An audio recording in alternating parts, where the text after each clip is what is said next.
Hey guys, welcome back to the channel. This is a story about what if Naruto is sealed in the moon Highschool DxD. Before I start, please support for more amazing content and do consider subscribing to my channel and share this video with your friends. This is written by DADLOP3 and link in the description and support writer. Let's start the video. The moon has always been viewed as a beautiful sight, one of nature's true beauties that many would argue for. Its heavenly glow lights up the dark at night, allowing us to indulge in its presence. When one gazes upon the moon under the dark sky, they find their troubles gone. Disappeared without a trace. A sense of calmness overcomes them, like a mother embracing her sad child. At least, that was how the moon was supposed to feel. Ever since the Fourth Great Shinobi War, things were never the same again. When people gaze upon the moon under the dark night, they are reminded of the battle that was fought, a battle that decided humanity's fate. One in which countless lives were lost and left the earth forever scarred. And then, they remembered what was born out of those dark times. Peace. For the first time in history, there was peace. What was once held as a fantasy became a reality. It wasn't just a couple of nations banding together, but everyone in the entire world. Countries were no longer fighting, enemies became allies, and the bonds forged during the time of war grew even stronger. Mankind finally stood together as a whole, and the great evil lurking in the darkness was purged from their homeland. The moon, once seen as a thing of beauty, then the bringer of their demise, is now a symbol of what is to come and what has yet to pass. As it shone under the night filled with many distant stars, it appeared almost normal. Almost as if the countless eras of bloodshed had never happened, that it had never hosted a goddess inside its core, capable of wiping humanity off of the face of the earth with a snap of her fingers. It was laughable. And to all it was. Such is the paradox known as life. Unseen to even the greatest of eyes on earth, a figure began to slowly emerge from within the surface of the moon, appearing almost transparent. The head appeared first. 2 horns, silk white hair, and femininely shaped. Next came her body, donning a white robe radiating royalty with purple and yellow edges. The sleeves were baggy, not constricting her arms. The robe reached her feet and beyond, appearing almost endless. The figure opened her eyes, revealing pupil-less wide eyes. She stood still for a moment, as if processing something.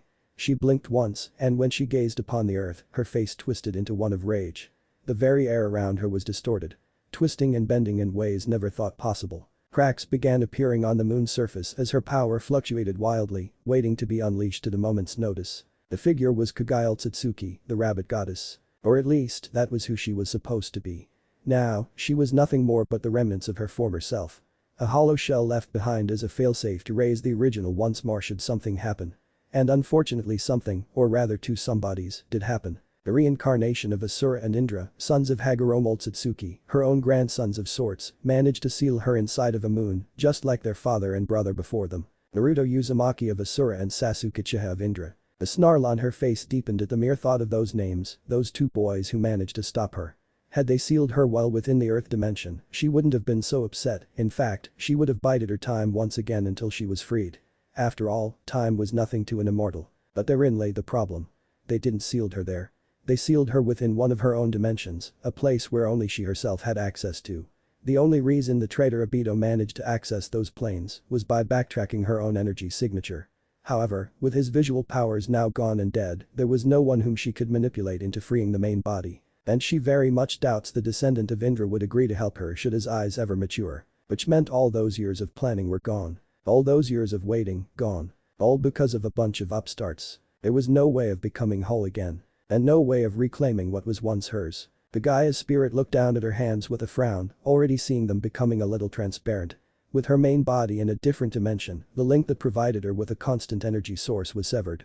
The longer she waited, the weaker she'd become until she herself would disappear as well, becoming nothing more than a distant memory. Not to mention the stronger the reincarnations would become. She spread her senses out, feeling out 2 distinct signatures.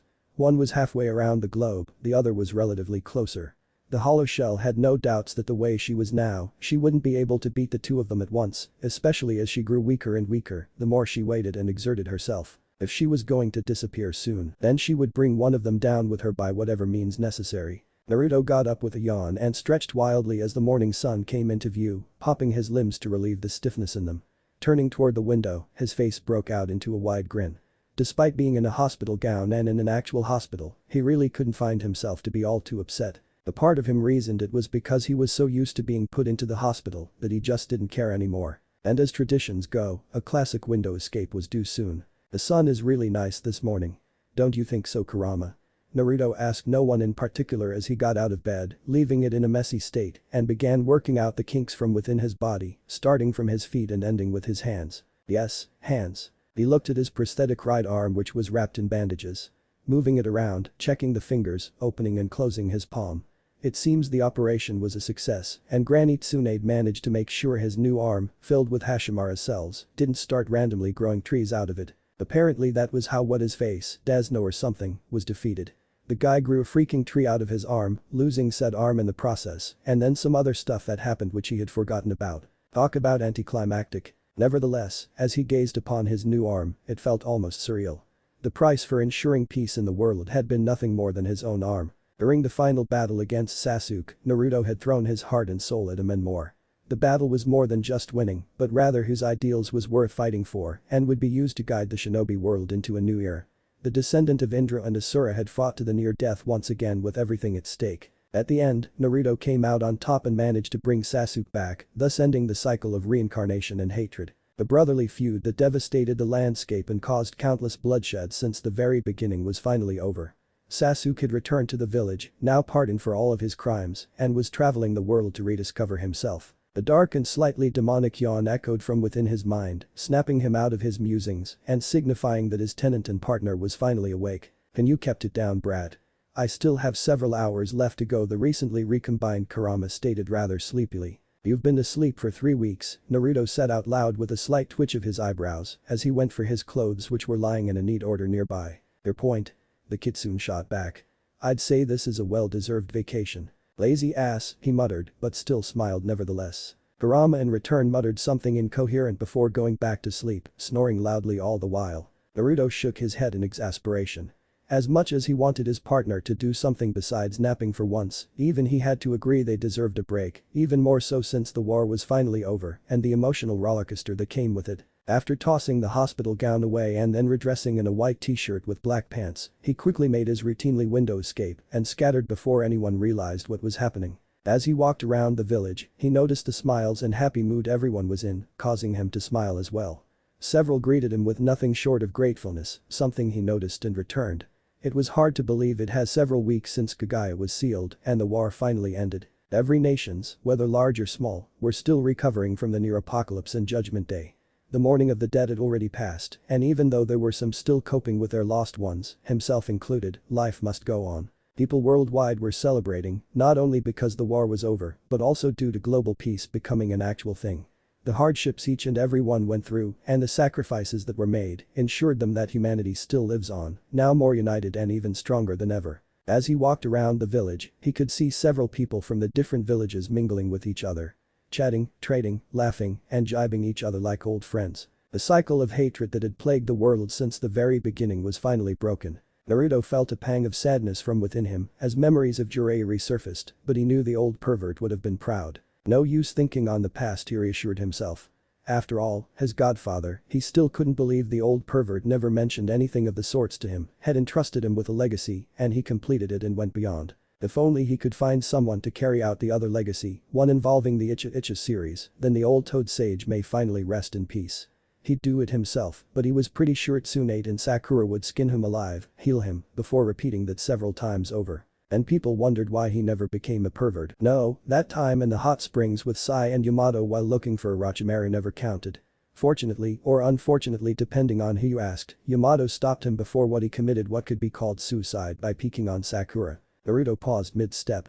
Maybe he was a pervert after all. In his defense, all of his male role models were perverts, so that didn't exactly leave a good impression. Iruka was sent flying whenever he used the sexy jutsu. Ibisu was a damn closet pervert who was too high-strung. The third Hokage read smut in private, he highly doubt the old man knew that he knew about the secret stash behind the drawer. Kakashi wouldn't stop reading his smut wherever he went, he was half convinced the old scarecrow would cuddle with his books at night. Pillar B couldn't stop staring at Granny's chest and thought the reanimated Yujito flashed him. And then there was Jiraiya, who was the self-proclaimed super pervert with no fears and would shamelessly peek on women whenever the chance arises. Why the hell were all of his teachers a bunch of perverts? Naruto nearly ripped his hair off in frustration, making bystanders look at him weirdly. And then you went and taught the little monkey how to change into a naked girl, thus starting the trend of perverted teachers onto someone else. Kurama happily chimed in. Screw you, Kurama.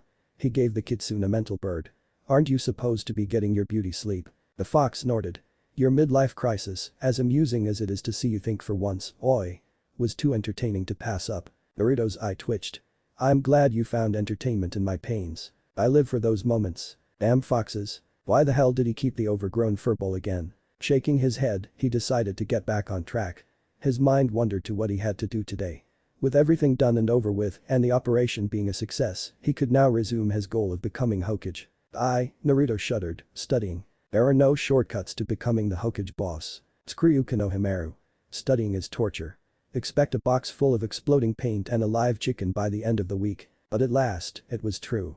The Hokage had to be more than a genius in battle. He had to be one when it came to politics as well. One cannot lead a nation correctly by just brute force. They must be well balanced and knowledgeable in many subjects. So with a slight slump, he made his way toward the academy to begin his lessons for the day. Growl, maybe after breakfast. Haven't had Ichiraku ramen in a while. Nodding his head at his new goal, he turned and went down the old route he memorized by heart to the place that served the best ramen in town. Naruto took no more than 5 steps before his instinct screamed and he quickly moved out of the way as an unknown object smashed into the spot he was moments ago, causing a huge cloud of dust to appear. He coughed and shielded his eyes from the sudden interruption. The hell? His body tensed as he prepared for a possible fight, while the civilians panicked and started seeking shelter in a hurry. He could make out several blurs nearby, no doubt the others leading the civilians, while notifying everyone of what was happening.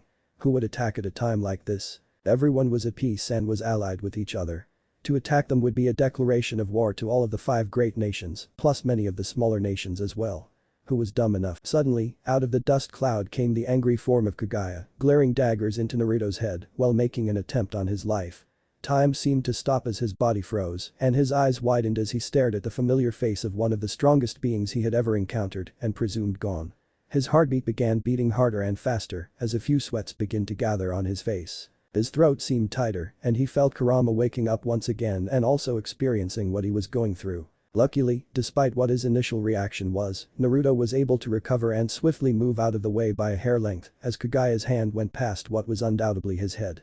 However, that was short-lived as she quickly twisted herself midair and launched what was unmistakably the all-killing bones. Quickly entering the 6-path sage mode and gaining the familiar yellow glow with black designs and wincing at the pain it caused due to his body not fully recovering yet, he managed to speed out of the way as projectiles whizzed back and embedded themselves on the wall behind him, degenerating it in an instant. Kurama. Why the hell is Kagaya still alive? Naruto nearly shouted within the confine of his mind while preparing himself for a follow-up. Without waiting for a clear response, he engaged Kagaya in a taijutsu battle, attempting to draw her away from populated places and to buy time for help to come. I don't know. Kurama was equally frustrated as well as partially nervous as he stared at what was undoubtedly the rabbit goddess. She should be sealed inside the moon you created. Well, she's here now. Naruto grunted as he blocked a strike that caused his bones to vibrate. God damn it, I thought we finished this already. As he blocked the first strike, Kagaya immediately lashed out and delivered a kick right toward Naruto's center, knocking him through several buildings. Tossing the debris aside and making it clash into the ground, he glared at her with confusion and a little bit of fear. Last time, it took both him and Sasuke to defeat Kagaya. Now, it was just him since Sasuke has already left the village some time ago. And he was injured to top things off. Not to mention he couldn't go all out without possibly killing others in the crossfire, something she undoubtedly noticed. How are you still here? We sealed you? Naruto demanded, hiding a wince. The kick dealt a lot of damage, not because it was stronger, but rather because his body isn't fully healed yet, meaning right now, he's at a disadvantage. In response, Kagaya made the all-killing bones appear out of her hands, intending to make blocking further strikes impossible. The dead should not speak. She then charged. Kagaya Otsutsuki has been sighted in the village. She is currently engaging Naruto Uzumaki. Those were the words the messenger gave after they barged into the room. Those were the words that filled everyone with a pit of dread. Kagaya Otsutsuki, the rabbit goddess, the progenitor of chakra, had returned. Almost immediately, the room descended in chaos with everyone demanding answers. What had started as a peaceful conference turned into what could be described as near unadulterated madness. If it weren't for the situation, Kakashi would have found his battle-hardened shinobi running around like a bunch of headless chickens to be extremely amusing. Sadly, it was a seriously situation. Enough. The words of the Hokage silenced everyone immediately, showing just why they were called shinobi, as they all brought their attention toward him, awaiting guidance. Only 3 weeks in and I already want to retire. Damn it, Naruto. Number 1 hyperactive unpredictable ninja indeed. Now isn't the time to lose your heads, Kakashi stated sternly. I want the civilians escorted to safety immediately and sit reps on what's happening now." Several people nodded and immediately went to work. "Notify all able shinobi and set up a perimeter around the battlefield. Naruto will have a better chance of fighting back when he's not focused on protecting us." Several more nodded before carrying out the order. "See if you can reach Sasuke. He might be halfway around the world, but I'd rather he knew of the situation and hurry back just in case, as opposed to not knowing at all." I nodded. "And you, Hokage-sama?" Kakashi stood up, his face deadly serious. "Get me Lady Tsunade and Sakura as well as Shikamaru. Tell them it's an emergency." Kagaya clicked her teeth as Naruto stubbornly refused to die. Every time she struck, he would dodge and retaliate with a strike of his own, which she had either blocked or dodged. It was frustrating as the brat never stood still and always on the move. On the chance she did manage to land a blow, it would always turn out to be another one of those damn shadow clones. This is going nowhere. The battle had gone on for nearly 10 minutes, and the others had arrived. The two had caused a trail of destroyed buildings and roads in their wakes, but she saw how much he wanted to avoid that. The others had encircled them, but had made no moves whatsoever. The mortals were no doubt planning a counterattack at the moment, which meant she should wrap this up before they interfered and made this much harder than it should be. She took a quick moment to assess both her and Naruto's statuses. They were both weakened, that much she could tell. He tried to hide his injuries, but nothing could hide from her eyes. However, even weakened, he was still able to avoid all of her attacks.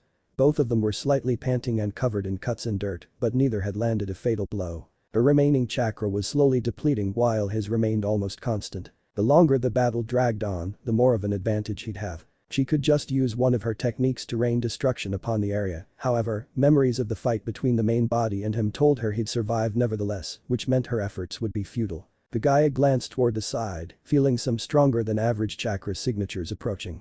A sense of anger nearly overcame her. This was her chakra, something she never gave to any of them. She returned back to Naruto and felt her anger increase tenfold as she gazed upon his form, burning brightly with what was hers. When she had gotten pregnant with her sons, she gifted them with her chakra while inside of her womb. She raised them and taught them how to use their powers to defend themselves if only slightly. She had hoped they would be obedient little boys that always did what they were told. But she was wrong. Against her warnings, they stumbled upon something they would have been better off not knowing. The creation of an army of white Zetsu. She knew Hagoromo had fallen for that girl, but in her mind, if that army didn't exist, then the others in the Otsutsuki clan would have killed them all when they came. In the end, she valued her son's safety over their happiness, which led to her demise. The gift of chakra she bestowed upon them was then used against her. And then Asura and Indra, or rather their reincarnations, her grandsons, imprisoned her once more with the same blasted technique. Kagaya let out a breath to calm herself. Losing herself to anger at this stage would mean all of her work would be gone. She wasn't surprised that he had yet to make a move while she was busy reminiscing. She knew Naruto was using the time to think of something as well as recover some strength. And with a time limit on the clock, she herself needed a plan to defeat him before the window of opportunity disappeared. She instantly willed several clones of herself into existence, putting Naruto on guard. She hid her wince as she felt her chakra drain significantly. Each clone had enough to ensure they kept everyone else away from this battle. But that also meant she could no longer use her all-killing bones for an extended amount of time, since that would just drain her reserves at a faster rate. The gust of wind came by, causing their clothes to sway. Readying herself, she then launched at Naruto, who blocked her punch, causing a small shockwave to erupt and to grunt at the force exerted behind the strike. However, just because it was blocked didn't mean it was stopped. The force behind her strike began pushing him further and further back, leaving marks on the ground and digging up the terrain. She eyed him closely as she felt her clones disappeared from sight while still maintaining the pressure. From what her memories told her, he valued his people and his home. Kagaya supposed she could try and kill all those he held dear to him, however, knowing Naruto, he'd rush in and save them, while also fighting back stronger than before, should she go down that route. While it could lead to his demise, the chances of him actually falling for her tricks was almost zero. Not to mention such act was beneath her. Several of his clones appeared on her flanks, cutting off her train of thoughts and intending to take the heat off of the main body. She leaned her head to one side, narrowly dodging a kick before sidestepping to avoid a jab aimed for her chest. Jumping back, she dodged another one of his attempts while raising an eyebrow at how he finally chose to use his truth-seeking balls as weapons against her. Instead of fighting unarmed, he now wielded a 2-feet-long black chakra rod capable of neglecting everything but Senjutsu. She watched as 2 more orbs went toward his 2 clones before transforming into identical 2-feet-long chakra rods. As the 3 were now armed and slowly encircling her, she knew she could no longer block his assaults without the aid of her full power. It seemed he was getting more creative the longer they fought, which spelt bad news for her. Gaia knew she was out of options, and by creating those clones to run interference, she limited herself even further. There wasn't much time left before she failed to achieve her revenge. Not to mention they'll arrive soon. The Otsutsuki clan, her clan. A clan of nomads wandering from planets to planets harvesting the fruits to increase their power while killing all those within the vicinity, regardless of kinship or not. A family full of barbarians for lack of better terms that took what they wanted and only answered to those with power. The clan that was getting closer and closer to this planet as the years passed and would undoubtedly be here soon. Wait, with her main body sealed up once more, the only ones who could possibly stop them were Naruto of Asura and Sasuke of Indra. Those two together were a force to be reckoned with, not to mention how they were able to bring others along to help them.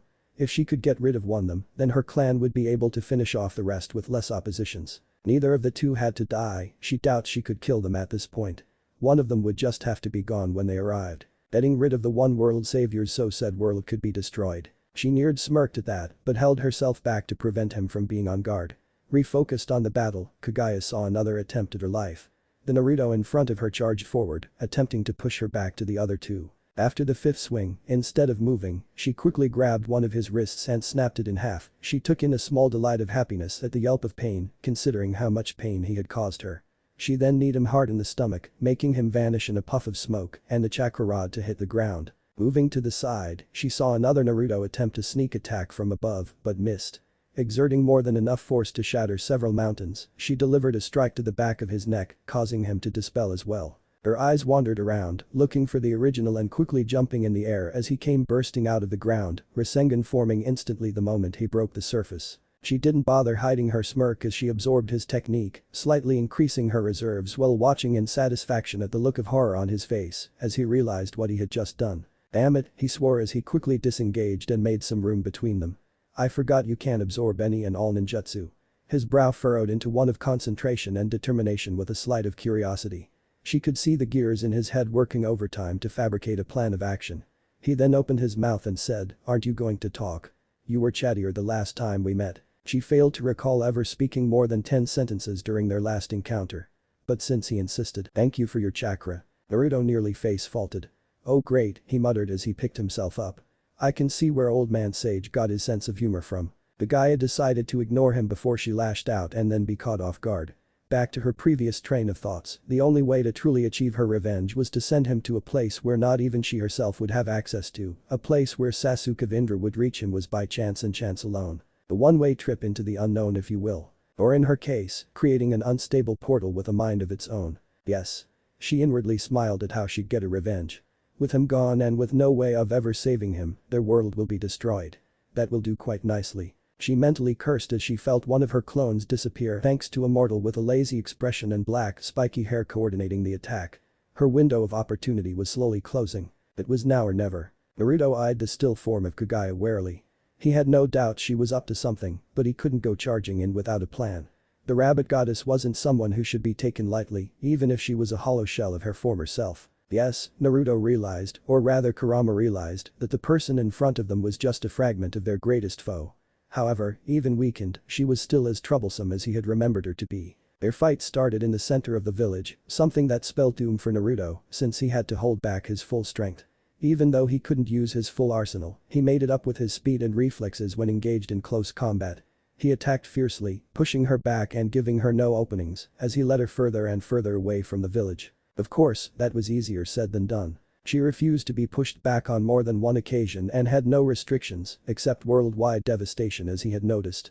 Kaguya's spirit neglected him from gaining the full advantage and made deadly usage of the all-killing bones to stop most of his attacks dead cold. This in turn caused him to push himself even further, despite his wounded state. He really hoped Granny Tsunade wasn't too mad about the state the village was in, or else he might just let Kaguya have her way with him. "Goddamn you pervy sage. It's your fault my mind went straight to the gutter on that one. You're an idiot." "Not now you damn fox." Naruto shouted back. "Unless you have a plan of sorts." Kurama grunted. "Sadly I don't," he admitted, which didn't surprise Naruto. "Unless you're willing to blow this continent kingdom come to defeat her." Of course not. There was no way he would do that when he could potentially kill his friends and countless innocents in the process. Thought so. The blonde inwardly groaned but refused to take his eyes off of his opponent. His body has taken some damage and it still pained him to remain in his six-path sage mode. He could feel his chakra coils flaring up, burning from the inside out. They had yet to recover ever since the hectic non-stop battle that took place several weeks ago. It was just like the time he first created the wind style Rasen Shuriken, in which he damaged the chakra coils in his entire right arm to the point it was almost unhealable, which it was. To a normal being anyways. It was only thanks to his Uzumaki longevity, having Kurama sealed within him, as well as being healed by the renowned medical ninja Tsunade, that his arm had been restored to its original state. What he had done during the war, throwing several high-rank techniques one after another and fighting for nearly a week as well as being in an empowered state for extended periods of time, pushed his chakra coils to the very limit and beyond. That's not to say Sasuke was in any better condition, but since he didn't have a tailed beast sealed inside, it just meant his recovery was longer than Naruto's. However, if Naruto kept dragging the battle out, the time it'd take for him to recover would increase as well. Why couldn't he live a normal life for once? Focus, brat. He sent a mental thanks back at his partner for keeping him on track. Spreading out his senses, he took in the situation at hand.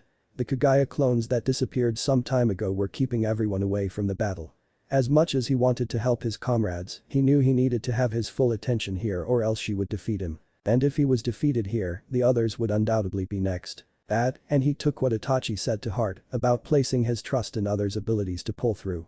To not shoulder the burden all by himself. He smirked as the Uchiha's saying was correct as he felt one of the clones disappear, no doubt thanks to a lazy Nara leading the charge to rescue him. Schooling his expression, he eyed Kagaya closely.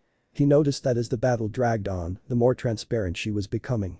At first, he thought it was the trick of the light, however, after Kurama realized the person they were fighting was not the originally sealed and some long-winded explanation about her making a failsafe for this purpose, Naruto realized she was just a fragment of her former self. That in turn bred good news as well as bad news. The good news was she wasn't at full strength. Which would have been bad for him since he was still injured. The bad news, however, was that she was still able to match him blows for blows. It just reminded him how far out of league she was compared to the rest of them. Suddenly, without any warnings, she clapped her hands together and began building up a massive amount of chakra. He watched with wide eyes as the very air around her distorted, twisting and bending as the ground was uplifted before them.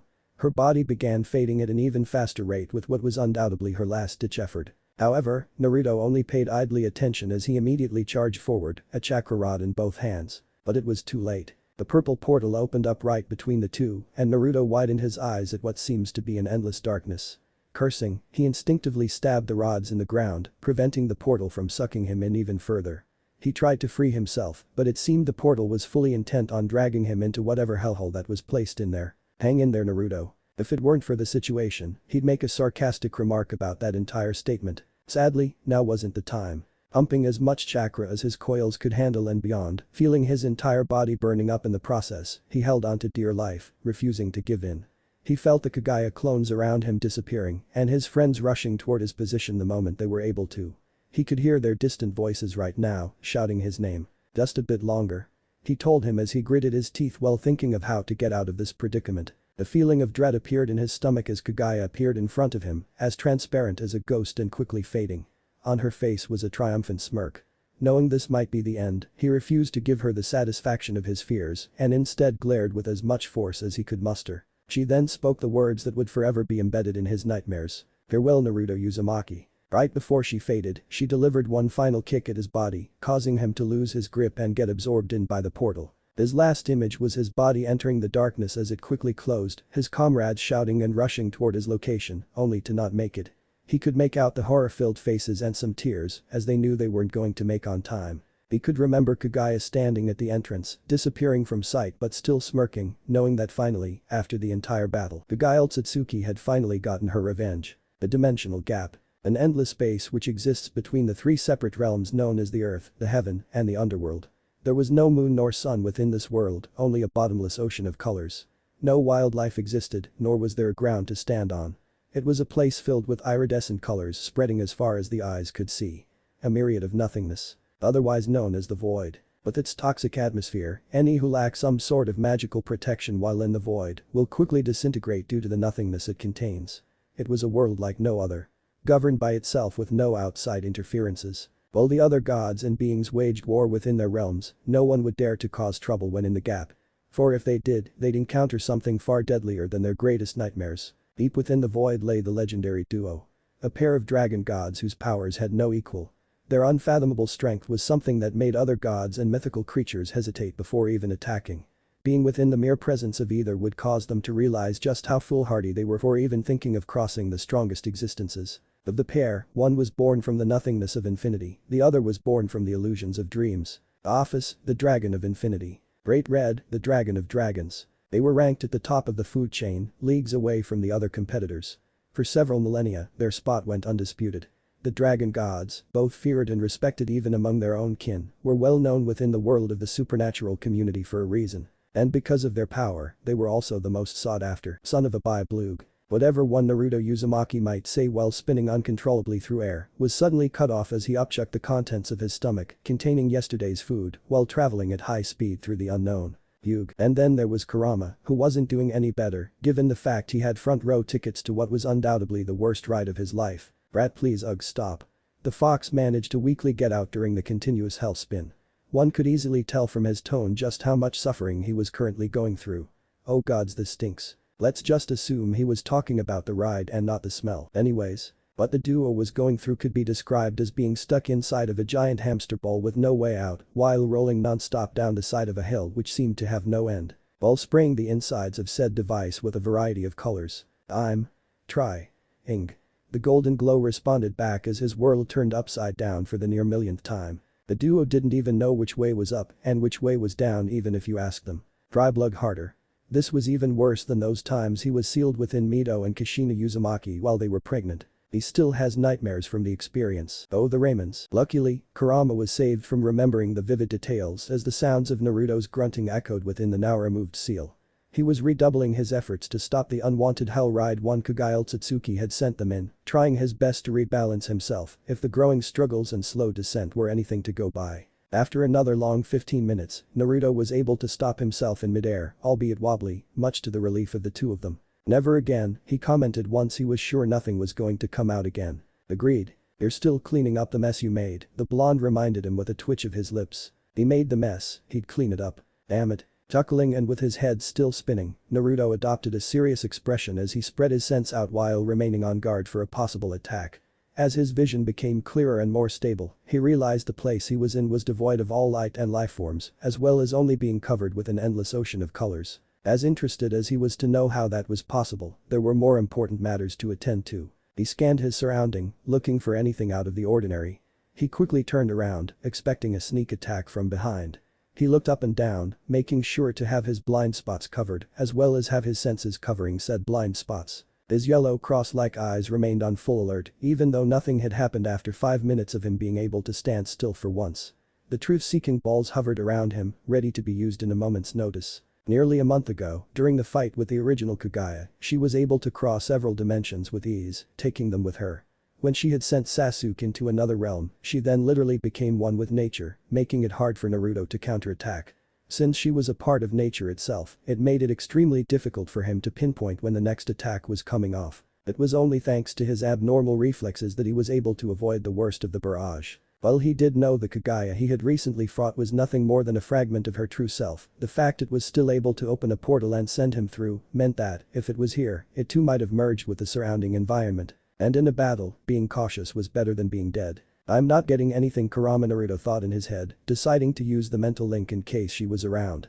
His eyes continued to scan the lifeless darkness, while his senses acted as an early warning signal in case something happened. He made the mistake of underestimating the spirit before and paid for it. Now, he wouldn't do the same thing twice. Same here, came the voice of Kurama who, like Naruto, was checking, double-checking, and triple-checking for any surprise attacks. After being on guard for nearly 15 minutes, making extra sure the fragment of Kagaya wasn't going to pop out and attempt another assassination, they managed to relax slightly but remained on alert just in case. As the adrenaline from the battle began to wear off, Naruto took a moment to assess his current situation, now that they weren't in any imminent danger. Kagaya Otsutsuki, or at least her spirit, had managed to achieve her revenge by sending Naruto into who nowhere. While she was executing her plan, her body had become more and more ghost-like, if the theory Kurama had about it being a sign of how much chakra she had left to spare was correct. And if that's the case, then that meant the moment she created the portal, she up and forfeited whatever time she had left. That would explain why there's no sign of her here, Naruto pointed out, remembering how Kagaya had been disappearing like an actual ghost right before the portal closed. He let out a breath of air at that, feeling slightly better after confirming Kagaya wasn't going to jump out and attack him. Yes, but that also means we have no way of going home, Kurama pointed out with a grimace while swaying his tail back and forth irritably while inside the seal. Well shit. Naruto didn't bother trying to hide his groan as he decided to sit down on the so-called ground. Great, just great, he muttered out while holding the sides of his head. This was just his luck. This is exactly like the time me and Sakura got stuck in that parallel world. Kurama remembered that rather clearly. But old Madara Akabito created a rather complex orb with unknown power and used it to transport Naruto and by accident Sakura into a parallel world in which he planned to steal the power within Naruto, which would undeniably kill him. Not to mention that in said world, the Naruto there, or rather Menma, was being controlled to build an army to help absorb the power of the Kyuubi. The Kitsune still couldn't believe Naruto was able to regain his memories and defeat Menma by looking at a scroll that was curled up in the size of a Rasengan. It just goes to show how weird his partner's life had been. Looking at a paper scroll gave memories and powers that came from who knows where. But back on the topic, what are you gonna do now? Kurama inquired while cleaning up the mess he had unintentionally made. He was pretty sure there was an old broom and dustpan laying around somewhere in here. I don't suppose you can create interdimensional portals now, can ya? The blonde replied back while lifting his head up a bit. Wincing, no. Putting his head back down, I thought so. And to make matters worse, he couldn't even feel his connection with the other tailed beasts back home. And if he couldn't feel his connection with the other tailed beasts, that meant there was no way of contacting the toads, since he and the Bidge could communicate without the need for a physical plane. Which meant reverse summoning was out of the question. Naruto, currently in Kurama mode with Senjutsu now to keep some sense of awareness due to the current strains on the 6th-path Sage mode, released a sigh and raked a hand through his hand. During the war, each and every one of the Bidge had given him a portion of their powers to use. Afterward, Old Man Sage proposed Naruto to be the stage pointing for whenever any one of them wanted to hang out and talk but were too far away thanks to the markers they left him in. That way, they could keep some form of contact even when halfway around the world.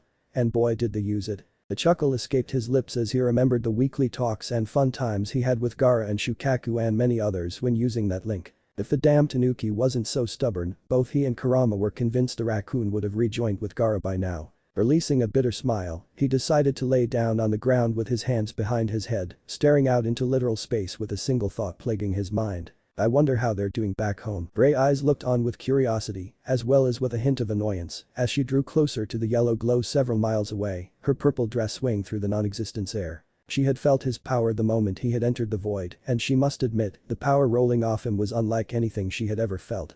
The energy, unless she was mistaken, was similar to the chakra of the Yokai, but she had never known it to be this dense nor wild, not to mention how limitless it seemed to be. It was like a bottomless ocean that was constantly raging, waiting to burst and explode from its confinements. And then there was the Senjutsu he had, which was on a league of its own. That had both interested and slightly frightened her. The being who mysteriously appeared in her home with a power that might even rival her own. An unknown entity whom she'd never heard of before and trust her.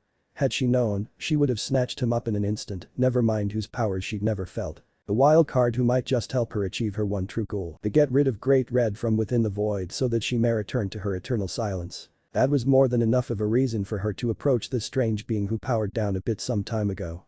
Now standing a few feet away from the unknown who was currently laying down with a distant look in his eyes and had yet to notice her, she took a moment to observe his appearance. He has 3 whisker marks on each of his cheeks, almost symmetrical to each other. His clothing consisted of a t-shirt and pants with a pair of sandals. Tied to his forehead was a headband with a strange symbol engraved on a metal plate. Yellowish-orange, ethereal flames covered his body from head to toe and, surprisingly, didn't seem to burn anything at all. Black markings and designs of unknown origins appeared on his limbs, most likely an effect of the flames. Looking closer, she could see how the strange energy manifested itself into what she could recall as a full-length Haori. The best she could do to define the ethereal glow was comparing it to aura. Each mythical creature, upon reaching a certain stage, could manifest an aura of sort when they were charging up. A show of strength if you will, or to prepare for an attack. She herself, for instance, could manifest a purple shroud with flame-like characteristics whenever she called upon her power. The true dragon on the other hand had a dark red shroud surrounding his body whenever he flared his power. However, that was where the difference ended. Unlike hers, this was more than just a simple shroud. Simply put, she could feel another being in it, almost like it had a mind of its own. A sacred gear perhaps. With the biblical god dead, mutations had been known to happen throughout the decades, such as non-human being born with a scared gear, so it's possible that the one he could be wielding may very well be one of the 13 Longinus. If that's the case, then it meant he must be very close to mastering its powers, if what she felt were anything to go by. It was strange, she had never heard of a Longinus user with this degree of proficiency who was also capable of wielding no mastering chakra and senjutsu and had the power to rival herself or the Apocalypse Dragon before. Oh well. Not that it mattered. As long as he was willing to help her, she wouldn't care what he was or had. Deciding to make her presence known, she spoke her first words after observing him for the past 10 minutes. Hello. Earlier, it had been several minutes after that revelation had sank in. There was no way of returning home. Following that revelation, and knowing he wouldn't be attacked, he had daydreamed about Konoha, how he might never return, what the people there might be experiencing, and what could have happened had he not hesitated to end the fragment of Kagaya. Suffice to say, his mood plummeted. I'm sure everyone is fine, brat. And then there was Kurama, who was currently doing his non-paying part-time job as Naruto's counselor. Ugh, Naruto inwardly groaned and covered his eyes. I can't believe this happened. It wasn't your fault, he reassured him. Granny and Sakura are so going to kill me. The words, if I return, filled the air, but neither wanted to say anything about it. The blonde could feel the kitsune shrugging from within, as if almost at a loss at what to do. We both know you've done worse. Okay. Fair point. Still, Kurama sighed. He really wasn't getting paid enough for this, nor was he experienced enough to handle this problem. Still, he will try. Naruto. You with me? Yeah? Time to pull stuff out of his chakra-constructed ass. Then you should know that regardless of every situations you've been in, you've always found some way, even suicidal, to make it work out for you. Sighing again, yes, I know this look bad. Yes, I know we may never see them again. Yes, this may be a one-way trip and we may be stuck here forever. Is there a point to this? Naruto asked in a deadpan tone. Did the fox even know of the term pep talk, emphasis on pep? My point is, the kitsune drawled out, resisting the eye twitch, is that you shouldn't give up when the situation is bleak. But Kurama, because if you did, if this is you, he made sure to emphasize his point, then you wouldn't have beaten Pain and saved Nagato, you wouldn't have beaten Obito when he became the 10-tailed Jinchuriki, you wouldn't have survived when Madara took me out of you wouldn't have beaten Kagaya, a goddamn goddess of all people, had you given up. But most importantly, the fox drew in a breath. But most importantly, Naruto noticed how his voice was getting softer. You wouldn't have conquered the hatred inside of me had you given up from the start. Although he couldn't see it, he could feel his tenant know, his partner smile from within. And had you not done that, we wouldn't be where we are right now. Chuckling somberly, we'd still be trying to fight over who could retain control over your body. And I wouldn't have learned what it was like to smile again. Nor how it felt to have someone I could call a friend. Naruto. Kurama called out worriedly, concerned over the well-being of his partner. He was almost positive that speech would have worked. And again, he was pretty much BSing at this point. But he was BSing with feelings. Naruto, hey, speak to me. Say something. Sniff. Wow, that was beautiful, Kurama. Naruto exclaimed from within the confines of his mind. Huh? I've always knew you were a big teddy bear under that tough guy exterior of yours. And there went any and all goodwill he had for the blonde. I take back everything I've said, he deadpanned with a violent eye twitch. You are an idiot. And this was the guy he agreed to willingly spend the rest of his life in. I love you too, you big overgrown bag of fuzz. Either Naruto didn't hear him or he did and decided to ignore it. I hope you rot in eternal hell, brat. This guy, why did he even bother? I've always knew you cared. It was a good thing Naruto wasn't actually in the cell, or else he feared he may have been glumped by an emotional Uzumaki. Shudders. I do not. Kurama vehemently denied. If not, then why did you have that speech just now? He pointed out in a matter-of-factly tone. I was worried about not being able to go back home. And that was true. You have a habit of breaking the impossible, so I thought. I didn't know you were at Sundere, Naruto stated in an innocent tone. In a low and dangerous voice, did you just? Don't worry, Kurama.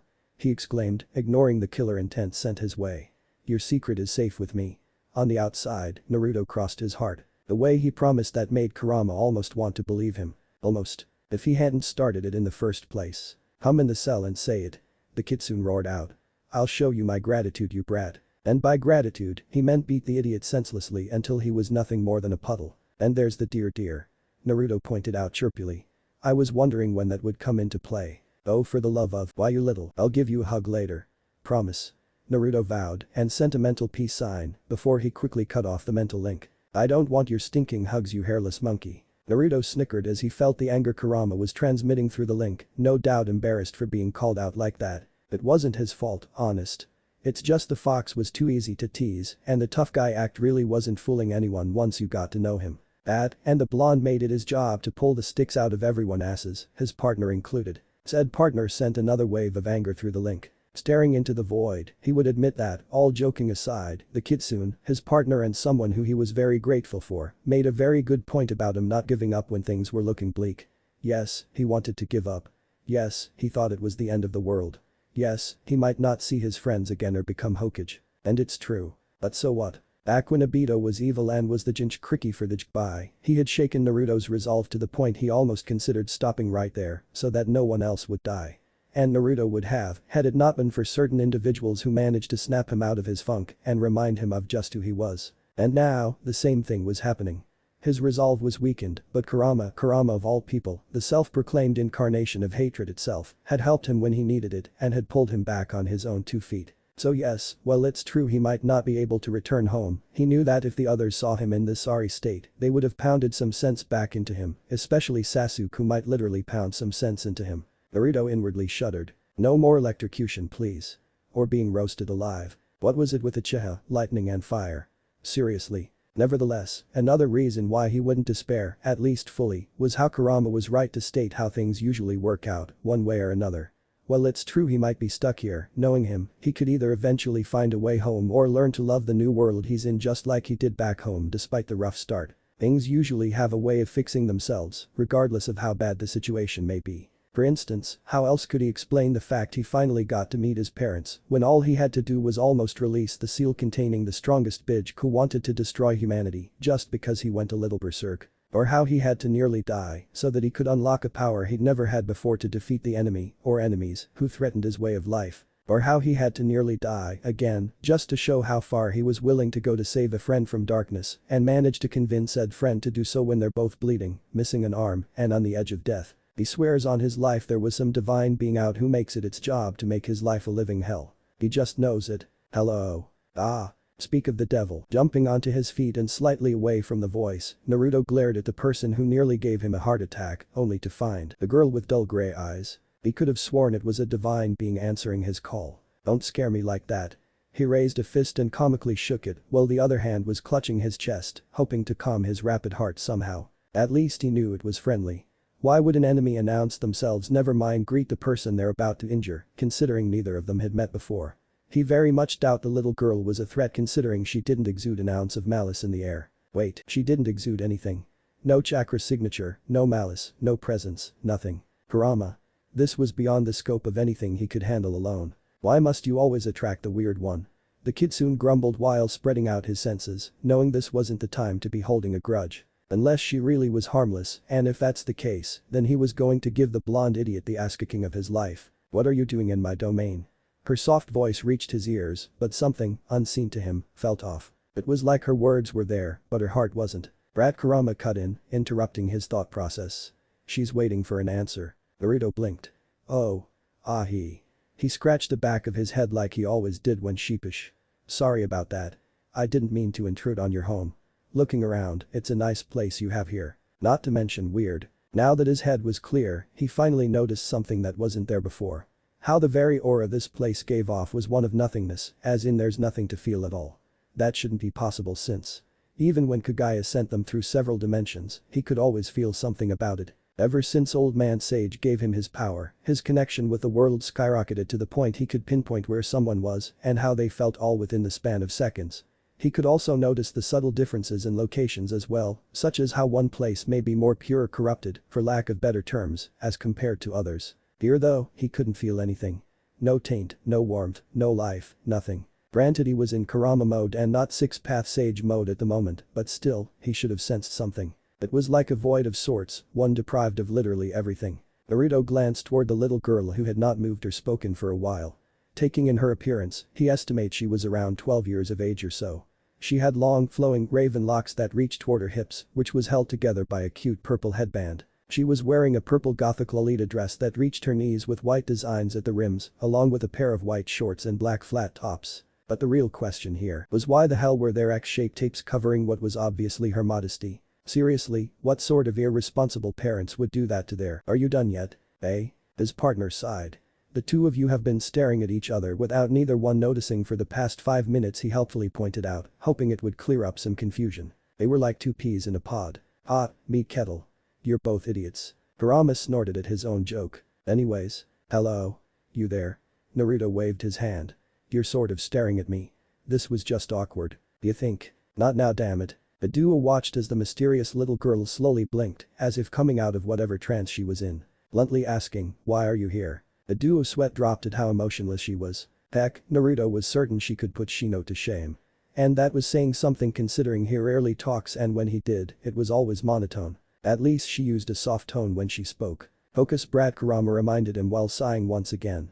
His attention span was so short these days. He was pretty sure getting bashed in the head several times from fights had something to do with it. Oh well. Oh, right. Sorry about that again, he chuckled sheepishly for spacing out there, again. It's just that, where is here, exactly? Naruto asked with confusion. There were no distinguishable landmarks for him to recognize, such as buildings or trees. Heck, everywhere he looked, there were only colors and the feeling of emptiness. He wasn't even sure there was an end to this place. Unseen to him, she relaxed a bit upon hearing he didn't intentionally come here to steal her home. Spreading her hand out, like a real estate agent giving a tour to a potential buyer, this is the dimensional gap, otherwise known as the void. My home.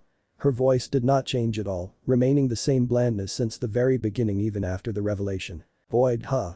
Fitting. I see. Naruto nodded his head as if it finally made sense. I have no idea where I am. Inside the seal, Kurama facepalmed. Idiot. Of course you don't. Kagaya sent you here, not yourself. With practiced ease, he ignored the living mass of hatred inside his mind. Oh gosh, that sounded so weird. Normal life, that's all he ever wanted. He was so caught up in his thoughts that he didn't notice how the mysterious girl had closed the distance between them and started circling him like a piece of artifact to study. He was freaked out, naturally, due to bad experience with previous maniacs. However, upon closer examination of the girl, he noticed something. When she was standing completely still, she became one with the nothingness in the air, as in the two of them became one.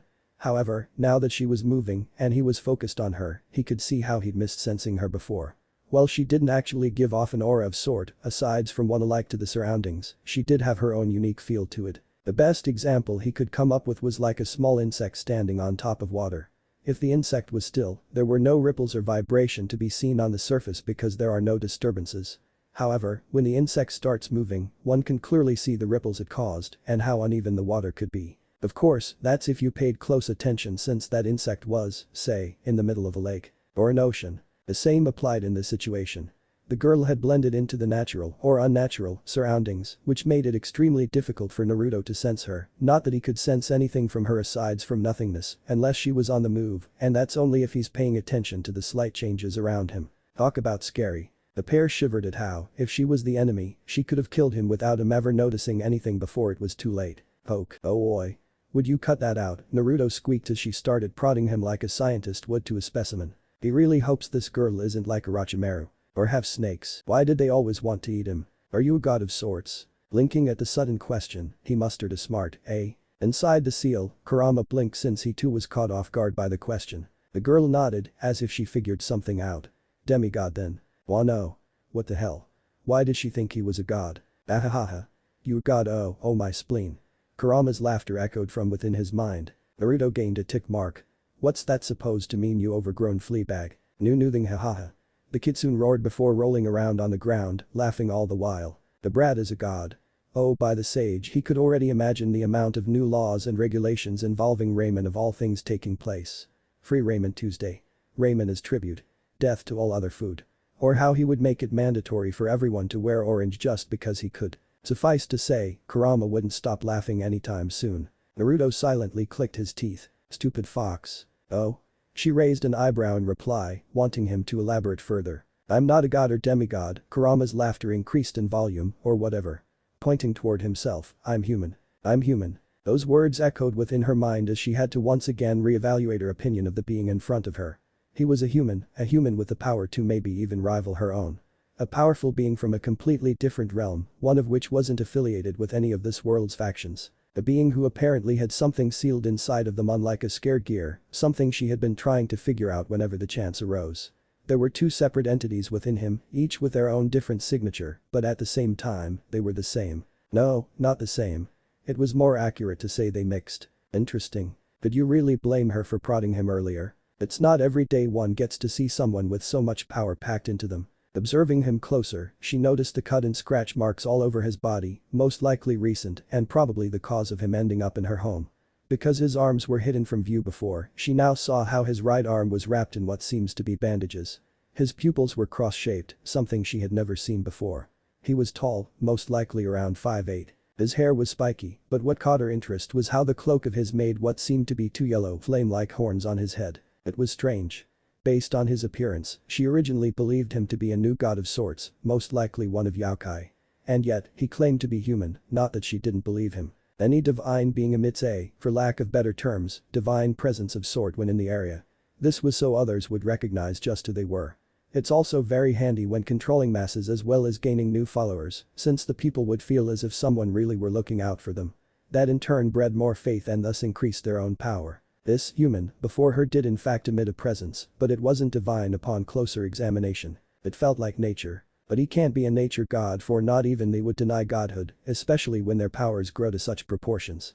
Denying one's godhood would be akin to denying your own identity. Well, it won't mean much to others, to divine beings, it meant people would lose faith in them. And if they lost faith, then their source of food and power would dwindle to the point they would stop existing. Demigods on the other hand had no such needs. However, of all the demigods she could recall, none could match his description, even more so when all of them knew of the void and had been given strict orders not to enter it, rogue or otherwise. And if they were rogue, their own religion leaders would have struck them down before they could ever set foot here. Given that, she really had no choice but to believe him to be human. Correction. The strongest human. That revelation brought upon a little excitement as well as hope from within her. She had originally come to see his intentions in her home and then act accordingly. Basically, if he proved to be like Great Red, she'd obliterate him where he stood. If not, then, hopefully, she could convince him to join her in her goal of freeing her home. And she'll be damned to let this opportunity pass away. A human with the power to rival that of the gods and goddesses as well as herself. The strongest human she had ever met. Not to mention with no affiliation. I have a question for you then, human, she started, after a moment of silence. Excitement and a hint of hope could be seen in her eyes, something he undoubtedly caught on. This could be the chance she had been waiting for. Naruto twitched. Hey. I have a name, you know. Naruto Uzumaki, he clarified, inwardly wondering why she made it sound as if she wasn't human. She nodded, her raven hair swaying as she did so. She would remember that name. Very well then, Naruto. A hand reached out toward him. How would you like to join me? Issei couldn't help but inwardly groaned as he walked down the street, carrying his bag over his shoulder. He was a 17-year-old teen with short, brown, and spiky hair and light brown eyes. His outfit was a modified Kuo Academy's uniform consisting of blackish-gray pants and an open blackish-gray blazer with white accents over an open long-sleeved white dress shirt. A red t-shirt was underneath it, and for footwear, a pair of slightly worn-out blue and white sneakers. He gazed upward, watching as the clouds slowly drifted by and wondering if he could ever catch a break. With his imagination, the clouds transformed themselves to the upper portions of well-endowed women. Their sweet melodic voices teasing and luring him to come closer before reverting back to ordinary clouds. A small breeze came by, causing his hair and clothes to sway. He closed his eyes momentarily, savoring the sense of calmness and letting the wind carry his troubles away. His skin felt cool as the wind brushed against it, fighting to push on through before deciding to simply go around. He still found the sun uncomfortable, however, thanks to one of the side effects of being a reincarnated devil. That's right, devil. And sadly, that wasn't even where his troubles started. He still remembered, in vivid details, the event that went down nearly 3 weeks ago. A girl he barely knew, one who went by the apparent alias of Yuma Mono, had asked him out after school. Being him, he had immediately said yes and then proceeded to brag to his friends about it after getting over the shock that a girl, a hot one, had asked him. Seriously? A smoking beauty had asked him out. What was he supposed to do, play it cool? These things didn't usually happen to guys like him, so of course he was taken by surprise. Stupid pretty boys and their charms girls threw themselves at them. Why couldn't that happen to him? Well, it did, and that was where his life changed. During the date with Yuma, he took her out and showed her a good time, or at least tried to. Since it was his first date in like ever, he was at a loss at what to do and where to go. Before they had gone out, he had tried asking his two friends, Mitsuda and Motohama, for advice, but, well, since they were known as the perverted trio at Kuo Academy, where the girl-to-boy ratio was around 3:1, one could easily guess how popular they were with the ladies. Since that option was out, he tried asking his parents. He was never doing that again. Mainly because they wouldn't stop doubting him. Thank you, parents. I can totally see your faith in me. And why do you keep on thinking I'll end up dying alone? I'm not that bad, am I? Back on the topic. In the end, he resulted in going through his manga collections for ideas. Desperate times called for desperate measures after all. The funny thing was that his manga collections helped him even more than his friends and family did. It was depressing to think that was how his life was. Anyways, when the day of the date with Yuma came, they decided to meet up near the mall district. She was wearing a short black dress which added more to her image of innocence and sweetness, as well as a light purple jacket with black accents, hugging her frame and making her much more attractive. He remembered her beautiful smiles, the way she laughed which was music to his ears, and how his heart was beating faster and faster just by being around her as they went on their date. Near the end of shopping, he bought her a pink bracelet as a symbol of their time together. Afterwards, they went for ice cream, and he watched her eyes sparkle to life as she ate, his food nearly forgotten in favor of being mesmerized by the goddess in front of him. Eventually, he managed to snap out of it long enough to finish his serving before it went to waste. But their dessert finished, it was nearly sunset, and they headed toward the park for the finale of their date. As they came closer and closer toward the fountain in the middle of the park, their hands touched and it sent a ting of electricity throughout his body. He remembered taking that leap of faith and holding her hand, delighted beyond belief that she didn't pull away. When the fountain was close, she went forward, her hand slipping out of his grasp. He would have thought about the missing warmth of it if it weren't for how the amber sun almost made her glow as she stood in front of the fountain, casting this divine image of beauty. She stepped toward him, her violet eyes sparkling from the evening sun and the silky raven lock swaying ever so slightly, asking if he could do something for her using that sweet voice of hers.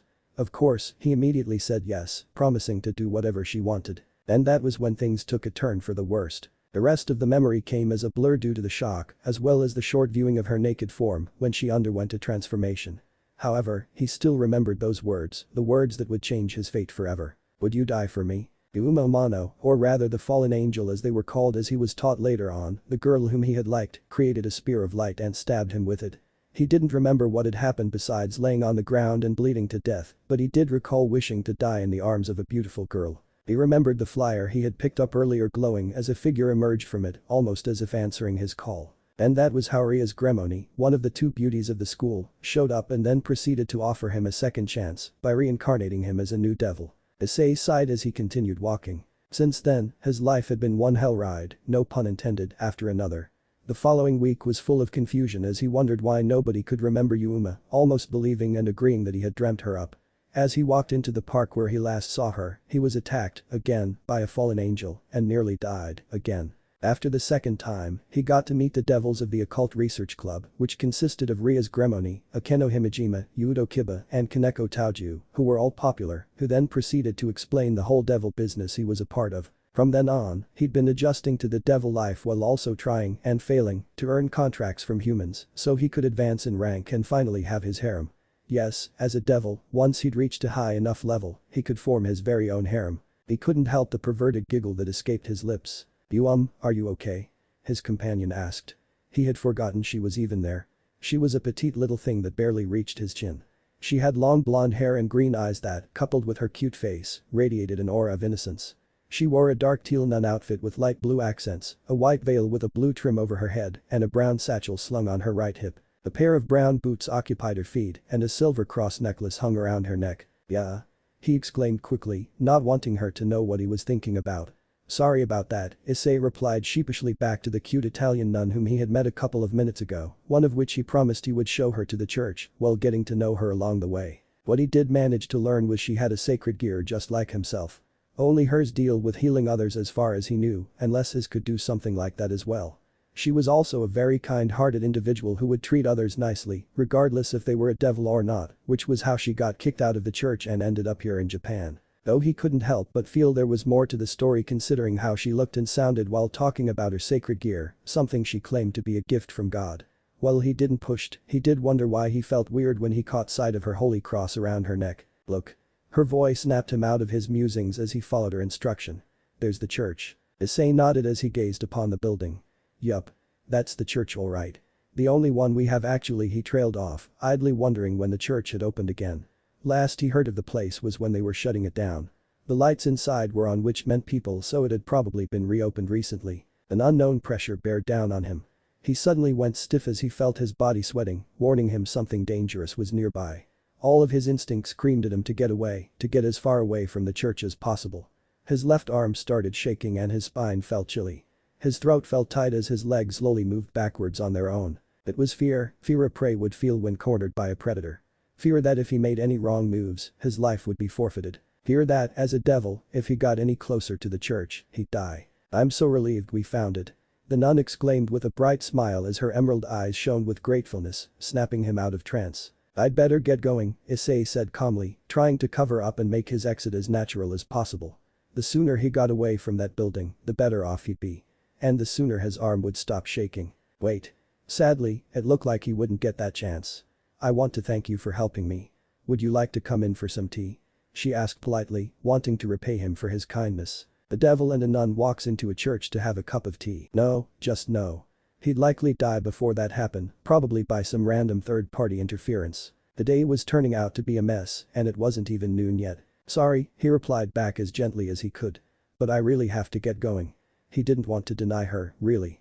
But that place would be the death of him if he went in. She seemed distraught for a moment before brightening up. It was still very sweet of you to help me. My name's Asia Argento. The smile on her face was simply dazzling. I'm Issei Haidu. And it wasn't a problem, he replied back easily with a smile. See you around. He left with a wave over his shoulder, never looking back. As he continued his way towards school, he couldn't help but think of his encounter with that kind nun. Things were going to be different from now on. He could just feel it. Two figures floated in the dark space, staring at each other. One with hidden excitement while the other was with confusion. The myriad of colors hummed in the background, moving in irregular patterns. Nothing besides the colors and the two figures could be seen for miles, nor were there any other sounds to be heard in the void. Finally, Naruto broke the silence. What? He blinked owlishly at the offered hand, wondering what a little girl such as herself would need his help for. You do realize she's not exactly normal, right? Came the ever so helpful commentaries of Kurama. Naruto mentally shrugged. She hasn't exactly done anything to hurt us, and we were trespassing on her home, he pointed out, making Kurama see just why he was considering doing a small task in return.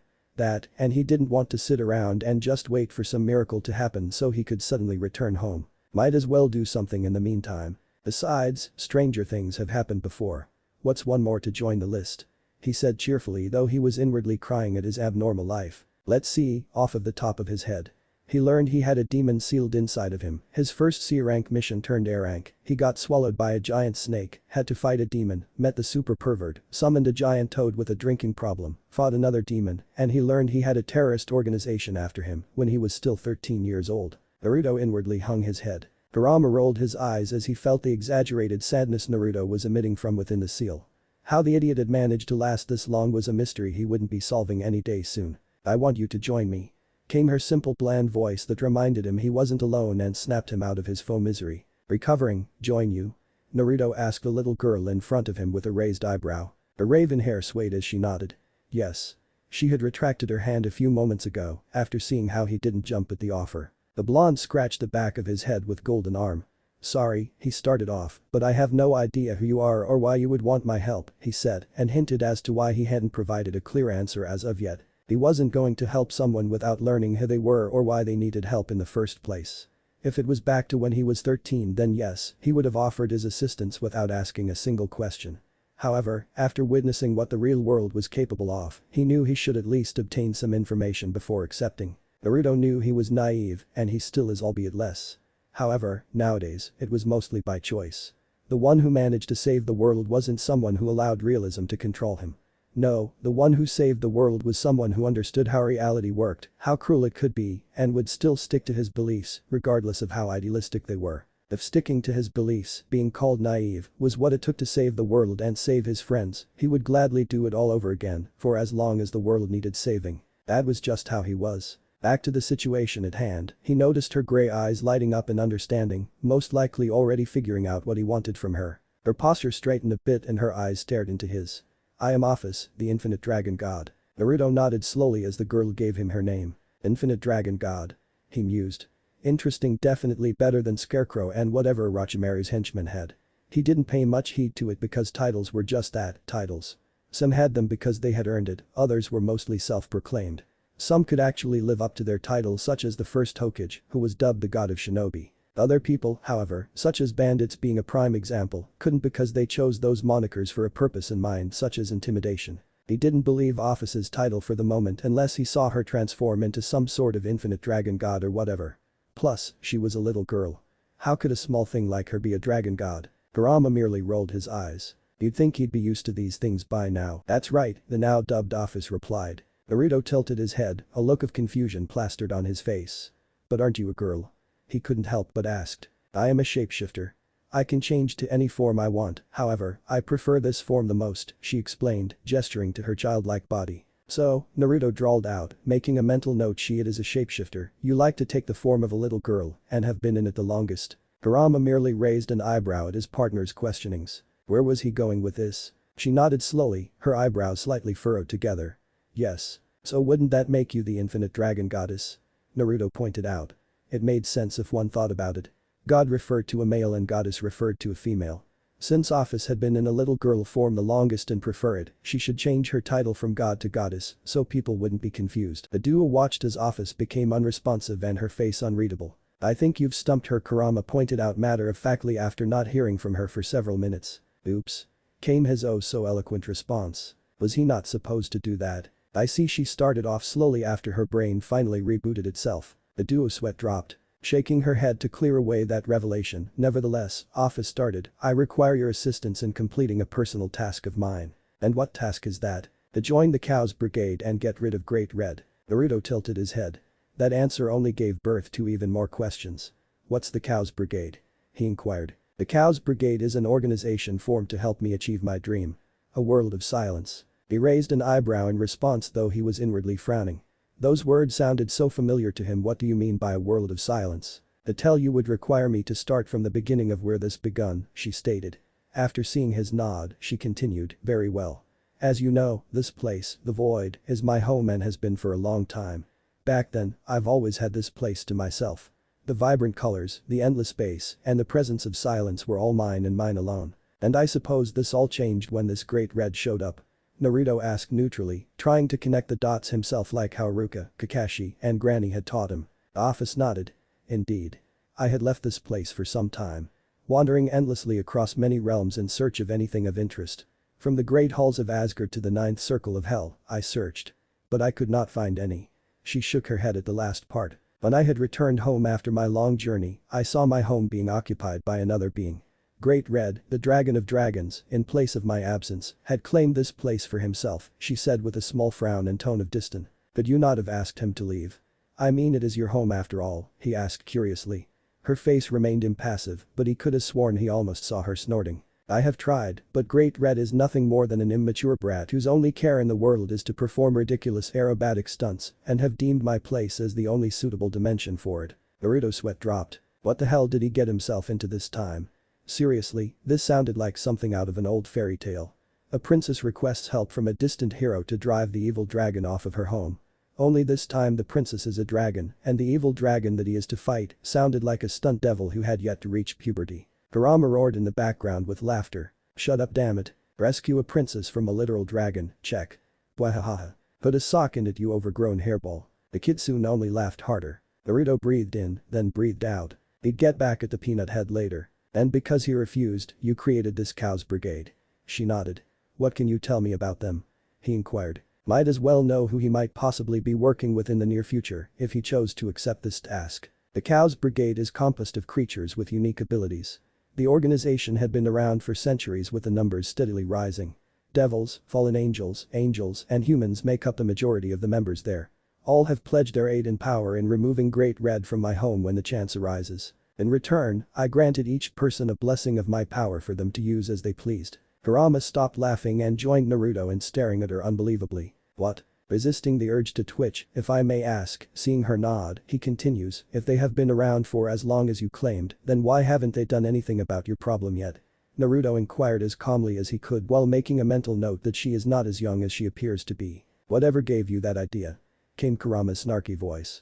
He did say the girl in front of them wasn't exactly normal, but the idiot ignored him. You reap what you sow after all. The blonde cut off the mental link while his eye twitched, not wanting to get into an argument with the peanut gallery at this moment. It is because they are not adequately strong enough to fight Great Red as they are now, was her simple response. Kurama sent a wave of disbelief through the seal. Naruto resisted a facepalm. Barely. Even he wasn't dumb enough, not after the sessions with his 3 tormentors, he means, teachers, to not miss how the so-called Cows Brigade has only been using Office for their own benefits, as well as never intending to fulfill their promise to her.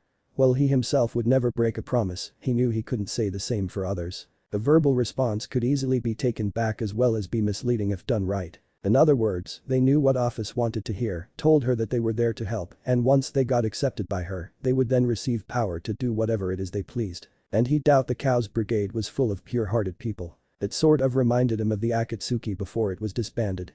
Nagato, Conan, and Yuhiko could be compared to Office in a way, being the original leaders of their own respective organizations with a non-evil goal in mind. However, as time moved on, the original purpose of their group changed into something more corrupted thanks to certain individuals manipulating them into their bidding, eventually turning the once pure organization into something akin to a terrorist group. You do know they're just using you, right? Naruto asked, hoping she did realize what they were doing. So imagined his surprise when she nodded. It does not matter, she started, I am but a figurehead for them. As long as they fulfill their promise and get rid of the pest, I do not care. Even if they might end up betraying you. He pointed out, hoping she would see reason. Sadly, she shot that down. I am one of the strongest beings in existence. They wouldn't dare, she stated blandly as if saying a fact. He inwardly sighed at how naive she could be. It was no wonder she was so easy to manipulate. That really coincided with his childhood actually. So will you join me, Naruto Uzumaki? Her voice brought him out of his train of thoughts. Said blonde looked at her with calculating gaze, a touch of sadness and pity within his eyes. He looked around the void, looking far beyond the myriad of colors. His eyes scanned around as he took in as much details as he could about the place. He listened intensively with his ears, hoping to pick up something. He reached out with his senses, wanting to find something, anything, about the place. And he did find something. Nothingness and an endless sea of darkness. He looked back at her and gave her a sad smile, confusing her slightly. The way she had no one but herself to rely on. The way everyone feared her because of her powers. The way they wanted to use her because of those powers. All of it reminded him of Gaara. Gaara at least had his siblings around him before Naruto had changed him. Office. She had no one, at least none that he knew of. But with the way she was speaking, he could sort of guess she was never close to anyone. That, and he could tell her experience regarding emotions, rivaled that of Gaara when he was young. She reminded him of himself too, or least, of how he could have turned out. Whereas he rejected the darkness growing up, wanting others to acknowledge him and be with him, Office on the other hand embraced it and thrived in it. The darkness was all she had known for a long time, and she was okay with that.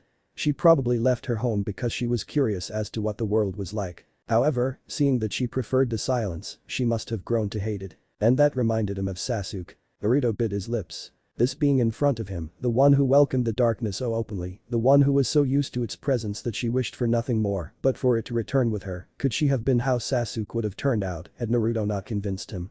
Would Sasuke have been like her, alone in the darkness, with no one to rely on and be content with it?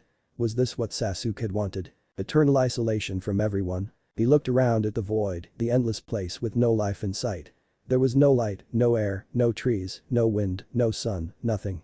All that stretched for miles was a sea of darkness and colors, humming and moving in the background with no real purpose. There was no feel of life in the air, no warmth, no cold, no happiness, no sadness, nothing. It was sad. And lonely. Like an orphan who never knew the feeling of parents. Or what it was like to have a friend. How about a deal then? Naruto said from out of the blue as he stared into the colors. The black eyebrow arched upward. A deal? Came her usual bland reply with a hint of curiosity in it. He looked back at her, his yellow eyes from his Kurama mode piecing into her gray eyes, shining with what seemed to be determination and confidence. He raised his hand and extended his index and middle finger up. 2 months, he declared, I want you to come with me for 2 months to the real world. If you admit that the world has much more than what your home can offer, you'll have to agree to call me a friend and leave this place every once in a while. Her single eyebrow returned to its previous state as she stared at him. And if I don't admit? Pointing toward himself with his thumb and puffing his chest out a bit while wearing a wide grin, he declared, then I'll agree and personally kick this great red character out of your home for good. That's a promise, Adebayo. Office fell silence. Her eyes stayed on Naruto, never leaving his form and him not changing his stance at all. His golden flames licked away at his skin, turning into wisps of fire crackling under the moonlit night. A minute passed, then another. The only sounds heard were the irregular patterns of colors moving in the background and the light sounds of their breathing. As they reached the 3rd-minute mark, she finally spoke softly, but her words could be heard from all around. If I refused. Dropping his arm but still smiling, you sure? I think the deal would benefit us both really. Raising an eyebrow, how so? We could both use a friend, Naruto pointed out with a small shrug. He didn't know anyone in this world, for obvious reasons, and the girl shapeshifter dragon god whatever in front him seemed like she could use a friend. Who was he to leave someone alone in the darkness? That, and he kind of needed a tour guide anyways. She frowned. Friend. The word tasted foreign in her mouth. She did not have need for friends. I could just force you into helping me, Offa stated as she bore a bit of her power onto him to match his level and then slowly increase it. The smile on his face dropped and a small frown appeared as he started increasing his own power as well, his clothes swaying more and more as the yellow shroud glowed brighter and expanded in intensity to push back her power. Their power levels were climbing higher and higher with each passing second. The raw power being exuded in the air created mini shockwaves and powerful winds formed from the pressure. The two powerhouses pumped more and more of their power into the atmosphere, their clothes and hair swaying wildly around them. Then, just when it seemed they would stop, a purple shroud engulfed Office. She had touched into her real power. Naruto widened his eyes as he felt her power rising further and further, becoming more and more potent with each passing second. By the 5th second after she activated that shroud of hers, Naruto changed into his 6th-path Sage mode, unknowingly causing her own eyes to widen in surprise. However, he was too busy to pay any attention. He tried matching her power. His face straining from the efforts, his teeth clenched and sweat drenched all over him. His chakra coil burned as they had yet to fully recover to handle the strains from his ultimate mode. He felt his body heating up but he refused to back down. This was his chance to save someone from the relentless darkness. With that thought in mind, he pushed himself even further. His yellow aura clashed with her purple over the battle of dominance. He saw her face and felt a slight smug of satisfaction as he saw her struggling to overcome him. Howling winds echoed all around them, their pillar of aura shooting higher and higher into the sky. Gray eyes stared into yellow eyes in a battle of will, neither one willing to back down just yet. Asura's descendant felt his power reaching its maximum in his current state. He was injured, he wasn't fully recovered to use 6th-path Sage mode without the after effect. Had they done this a month or so later, he would have been fully healed, enough that he could match her and possibly exceed her in terms of raw power alone. Naruto couldn't help but inwardly wince. Looks like her title as Infinite Dragon God wasn't for show after all. Enough. It was Office who broke their verbal silence. And with that, the presence that dominated the void disappeared as if it had never happened. The Dragon God stared at Naruto with newfound respect. She had only meant for the display of power as a mean to assess whether or not he had to will to back up what he had stated. She had seen so many people stand before her, making demands and offering deals. They came before her wearing a face of arrogance and eagerness, believing they could control her into agreeing to their terms. But the moment she flared her power, they all changed. They grew submissive, agreeing to do whatever she wanted them to do, in fear of facing her wrath. Never before had someone besides Great Red openly stood against her and not backed down. What's more, he had, if she remembered correctly, what was it? That's right. He had the bite to back up the barker, so to speak. The Office knew he was powerful. She had sensed it. However, sensing his power and actually seeing his power were two different things. Naruto Uzumaki had power, and loads of it. Enough that he was able to stand against her while she tapped into her true power. And he was injured to top things off. There were actually two reasons to her testing him. The first was as mentioned before. She wanted to see if he had the will to confront her. Had he succumbed to her like many before her, then the deal would have been nulled. He could not have forced her into agreeing to join him in the outside world if he couldn't back up what he claimed. The second part, however, was due to her own curiosity. As also mentioned earlier, she had sensed his power, but it wasn't the same as seeing it. Seeing how he was able to match her own while handicapped made acquiring him for her own side that much more interesting. She actually felt quite giddy about it, feeling excitement flow through her body like never before. The feeling was foreign, but she paid it no heed as the test actually brought a sudden revelation to her. Should she try and fight him as they are right now, she might win, yes, however, she would have been critically injured during the process. She might then be able to convert him to her side, but they would have to wait weeks if not months before they could face the Dragon of Dragons. And that was assuming she could win as well as him actually listening to her, which she knew for a fact he wouldn't. Since he openly stood against her with no fear, she could tell he would never obey her should she force him into it. Naruto Uzumaki would have run at the first chance of freedom and then their possible alliance would be non-existent. That was not something she wanted, especially from someone with a power that rivaled her own and could help her. Since the forceful route was out, the diplomatic route was all that was left. He had offered a deal with her, one of which required her to stay in his company for 2 months while in the real world. Should he win, which was unlikely, she'd have to call him a friend and leave her home dimension every now and then. However, should she win, he himself would personally kick Great Red out of her home. The options in front of her were this. If she forced him, they'd have to fight, and the result could either be him agreeing to help her or escaping at the first opportunity he could. And that was if she won. On the other hand, Naruto Uzumaki, she spoke out after a moment of silence, watching as his eyes narrowed slightly. The terms of your proposal is that I spend 2 months of my time in the outside world with you, correct? 2 different routes. One offered a chance result, the other a fixed result. Yes, he nodded and said cautiously. And if I admit I like it better than my home, I would have to agree to being your friend, she said the word uncertainly. However, she continued, if I dislike my time there, then you'd have to uphold your end and promise to get rid of Great Red. Am I wrong? Naruto shook his head. No. That's right. It was a no-brainer. The office nodded. I agree to your terms. The western dragon with a horn on his snout stared off into the distance in the direction the power surge had come from, his yellow eyes boring into the void. He was a large dragon who was about 100 meters long, with red scales on top and white scales running along the underside. Dense scales made for protection covered his entire body from head to tail, even on his wings which he had 2 sets of. He had 4 legs, all bulky enough to crush and completely dominate his opposition. This was Great Red, the Dragon of Dragons, one of the legendary duo whose powers made other divine beings tremble. He was also interested in the 2 signature which had appeared moments ago. One of them was of course the witch, Office. It was hard to forget that signature who constantly bugged him to no end about moving out of her home. It was his home, damn it. There was no other place with so much room as well as isolation as this. He could do anything he would in here and nobody could judge him. Except her, of course. Stupid witch. However, it was the other signature that caught his attention. For as long as he could remember, or cared to anyways, only he and the witch had that kind of power. But now, it seemed a third player had entered the field, one who might possibly throw him off his ranking as top 1. And that irked him. How dare that being challenges him. Granted his strength was impressive, but who was he to come up here and flare his powers like that? Only he, the Dragon of Dragons himself, could do that. And now he was over it. As long as the witch and her puppet left him alone, he wouldn't care. He wouldn't mind losing the top rank if it meant he could enjoy doing what he does best. Speaking of which, Great Red mumbled, his voice echoing through the void. He craned his neck and flexed his wings, stretching them as far as possible. He stretched out his legs as well as his tail to ensure no part was stiff, letting out quiet groans as his bones popped. Time to perform a complete barrel roll and actually stay airborne afterwards. And with that, the true dragon shot forward. The Office couldn't help but feel slightly peeved for some unknown reason. Oh wait, she knew the reason. That moron was probably doing something stupid and messing up her home, again. And just as the feeling came, it disappeared, making her face return back to its emotionless self. She glanced toward her side, watching as her companion. Acquaintance. Equal. Savior. She watched as he walked beside her, hands behind his head without a care in the world and no longer in his power form. Now that he wasn't glowing like a sun, Office had to admit he really did look like a human and felt like one as well. His eyes, which were once yellow most likely as a result of his power-up, were now cerulean blue with normal pupils. Interesting. Where are we going anyways?